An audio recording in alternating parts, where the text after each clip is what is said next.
Hello दोस्तों, हमारे YouTube channel Bandevi study में आपका स्वागत है।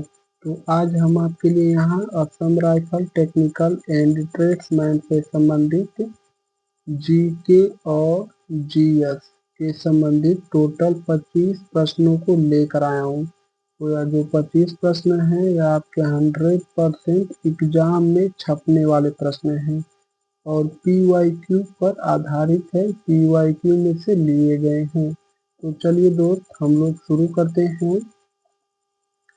अगर आप लोग हमारे YouTube चैनल है जो बनदेवी स्टडी, इस पर पहली बार आए हैं तो हमारे चैनल को जरूर से सब्सक्राइब कर लीजिए।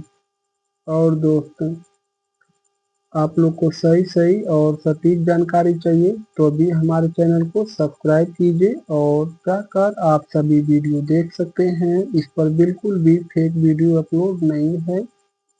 अगर दोस्तों आप लोग टीवी आर्मी की भी तैयारी करते हैं तो हमारे चैनल पर चढ़ाई गई वीडियो कब और किस डेट को कब और कहाँ जोन 1, 2, 3, 4 सभी की जानकारी दी गई है। तो चलिए हम लोग इस प्रश्न की तरफ चलते हैं। देखिए दोस्त, मैं इस प्रैक्टिस सेट में केवल आपको क्वेश्चन पढ़ूंगा और आंसर का ट्रिक कर दूंगा। अगर आप लोग को लगेगा कि मैं क्वेश्चन का आंसर जल्दी ट्रिक कर रहा हूं तो आप लोग हमारे वीडियो को क्लोज करके या फिर दोबारा भी देख सकते हैं। यह वीडियो हमारे यूट्यूब चैनल बनदेवी स्टडी पर ही पड़ी रहेगी। तो हमारा पहला प्रश्न है, किस वर्ष बंगाल विभाजन किया गया था? तो बंगाल विभाजन सन 1905 में हुआ था। इस प्रश्न का उत्तर हमारा ऑप्शन ए होगा, सन 1905 में बंगाल विभाजन हुआ था। अगला प्रश्न है, परमाणु ऊर्जा विभाग भारत सरकार के किस मंत्रालय के अंतर्गत आती है? तो जो परमाणु ऊर्जा विभाग है यह प्रधानमंत्री कार्यालय के अंतर्गत आती है। तो इस जो प्रश्न का उत्तर है वह हमारा ऑप्शन सी होगा, प्रधानमंत्री कार्यालय के अंतर्गत परमाणु ऊर्जा विभाग आता है। भारत में अगला प्रश्न है, भारत में योजना आयोग की स्थापना किस वर्ष हुई थी? देखिए दोस्त, योजना आयोग का वर्तमान नाम नीति आयोग हो चुका है। तो यह जो नीति आयोग की स्थापना जो हुई थी 1 जनवरी सन 2015 को हुई थी, ठीक है। और नीति आयोग के जो अध्यक्ष होते हैं वह जो भारत के प्रधानमंत्री है वही मतलब अध्यक्ष होते हैं नीति आयोग के। योजना आयोग की शुरुआत सन 1950 में हुई, ठीक है। योजना आयोग की शुरुआत सन 1950 में हुई थी, यानी कि ऑप्शन बी होगा इस प्रश्न का उत्तर। अगला प्रश्न है, किसके शासनकाल में पहली बार सिक्कों पर शेर की आकृति दिखाई दी?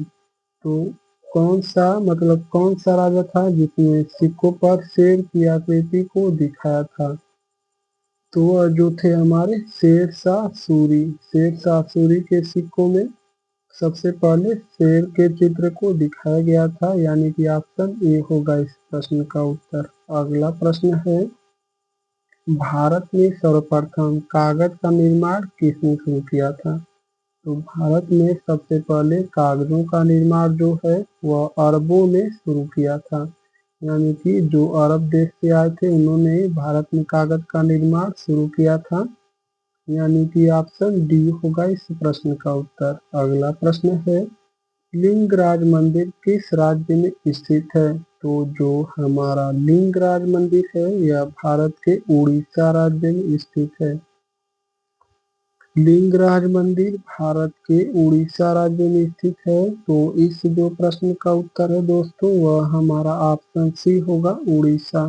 अगला प्रश्न है, किस अधिनियम के तहत भारतीय विधायिका का द्विसदनीय स्वरूप हुआ? तो किस अधिनियम के तहत भारतीय विधायिका का द्विसदनीय स्वरूप शुरू हुआ? तो यह जो है दोस्तों हमारा सन 1919 का अधिनियम के तहत भारतीय विधायिका का द्विसदनीय स्वरूप हुआ था, यानी कि ऑप्शन डी होगा इस प्रश्न का उत्तर, 1919 अधिनियम के तहत। अगला प्रश्न है, भारत में राष्ट्रीय खाद्य सुरक्षा अधिनियम कब लागू किया गया था? तो भारत में राष्ट्रीय खाद्य सुरक्षा अधिनियम सन 1913 में लागू किया गया था। तो ऑप्शन सी होगा इस प्रश्न का उत्तर। अगला प्रश्न है, अंतरिक्ष में भेजा गया भारत का पहला उपग्रह कौन सा था? तो अंतरिक्ष में भेजा गया भारत का जो पहला उपग्रह था वह था हमारा आर्यभट्ट। तो आर्यभट्ट दोस्तों हमारा किस ऑप्शन में है? तो ऑप्शन सी में है। इस प्रश्न का उत्तर हमारा ऑप्शन सी होगा, आर्यभट्ट। अगला प्रश्न है, पृथ्वी पर दिन और रात बराबर कब होते हैं? तो 2 दिन होते हैं। तो आप लोग अच्छे से देखिए, दिन और रात पृथ्वी पर किस दिन को बराबर होते हैं? तो यह दोस्तों 21 मार्च और 23 सितंबर को दिन और रात पृथ्वी पर बराबर होते हैं। यानी कि ऑप्शन ए होगा इस प्रश्न का उत्तर। अगला प्रश्न है, ईस्ट इंडिया कंपनी को भारत में व्यापार की अनुमति किसने दी थी? तो ईस्ट इंडिया कंपनी को भारत में व्यापार की जो अनुमति दिए थे वह जहांगीर ने ही दिया था। ठीक है, जहांगीर ने दिया था। तो इस प्रश्न का उत्तर हमारा ऑप्शन सी होगा, जहांगीर।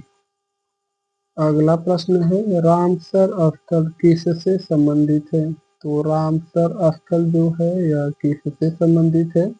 तो रामसर स्थल हमारा आर्द्र भूमियों से संबंधित है। तो इस जो प्रश्न का उत्तर है वह हमारा ऑप्शन डी होगा, आर्द्र भूमियां।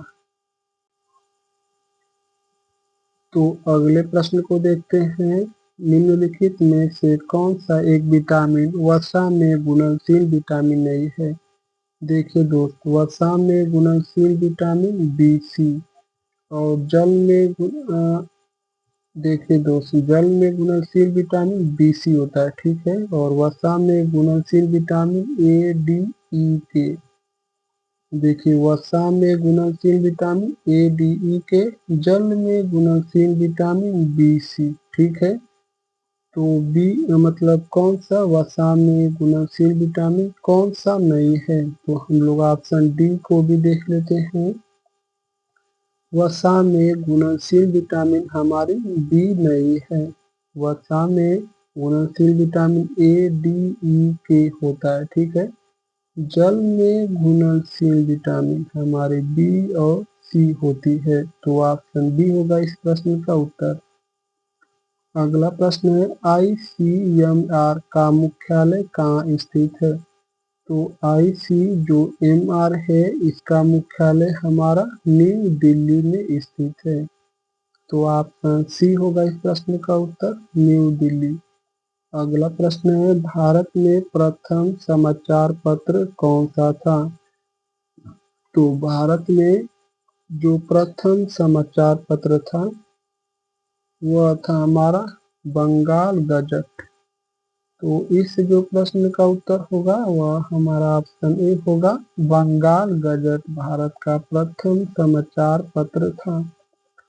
अगला प्रश्न है, संविधान का कौन सा भाग राज्य नीति के निर्देशक तत्वों से संबंधित है? तो राज्य का नीति निर्देशक तत्व हमारा आयरलैंड के संविधान से लिया गया है, और इसका जो उल्लेख है संविधान के भाग 4 में उल्लिखित है।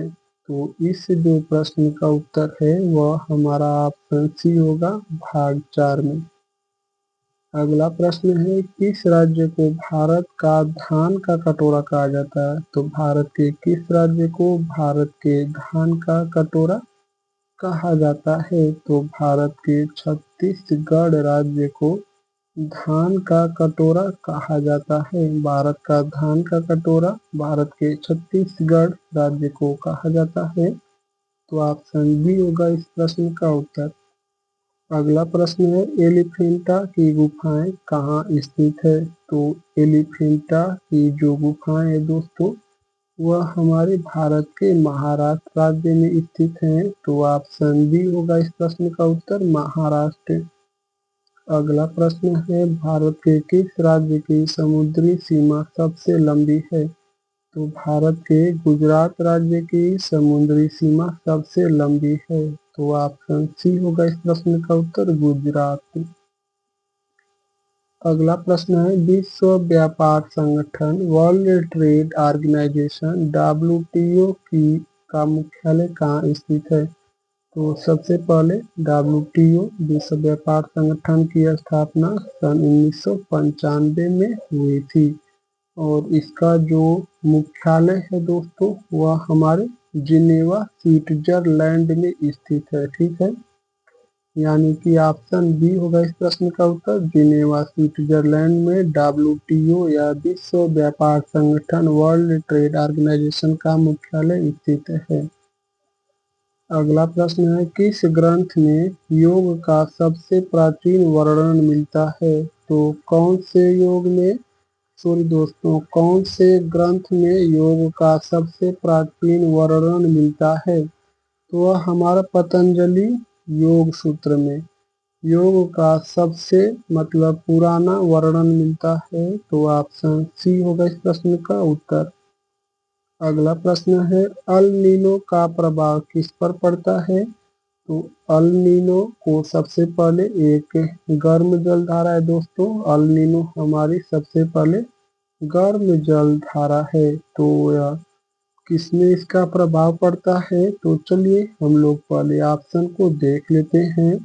तो सबसे अधिक इस पर मानसून पर प्रभाव पड़ता है और अल नीनो हमारी एक प्रकार की गर्म जलधारा है। ठीक है, तो इस जो प्रश्न का उत्तर है वह हमारा ऑप्शन सी होगा, मानसून।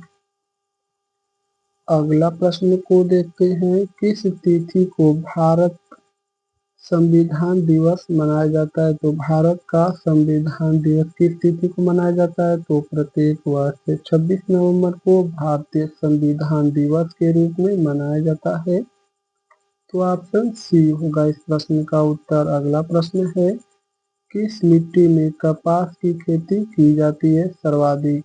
तो काली मिट्टी में सबसे अधिक कपास की खेती की जाती है। तो ऑप्शन सी होगा इस प्रश्न का उत्तर, कपास की खेती सर्वाधिक काली मिट्टी में की जाती है। अगला और लास्ट प्रश्न है हमारा, ग्लोबल वार्मिंग का मुख्य कारण क्या है? तो इस जो प्रश्न का उत्तर है दोस्तों आप लोग को कमेंट करके बताना है। तो आप लोग कमेंट करके जरूर से बताइए। यह आप लोग के लिए लास्ट प्रश्न था, इसलिए मैं आप लोग के लिए छोड़ रहा हूँ कमेंट के लिए। तो चलिए दोस्तों, आप लोग हमारे यूट्यूब चैनल बंदे दी स्टडी पर अगर पहली बार आए हैं तो सबसे पहले आप हमारे चैनल को सब्सक्राइब कर लीजिए। वीडियो अच्छी लगी है तो एक लाइक करना मत भूलना दोस्तों। और आप लोग यह भी कमेंट करके बताइए कि यह जो मैं आप लोग के लिए 25 प्रश्नों को लेकर आया था यह आप लोग को कैसा लगा। ठीक है, तो चलिए हम यही इस वीडियो को क्लोज करते हैं। आप लोग का बहुत बहुत धन्यवाद दोस्तों।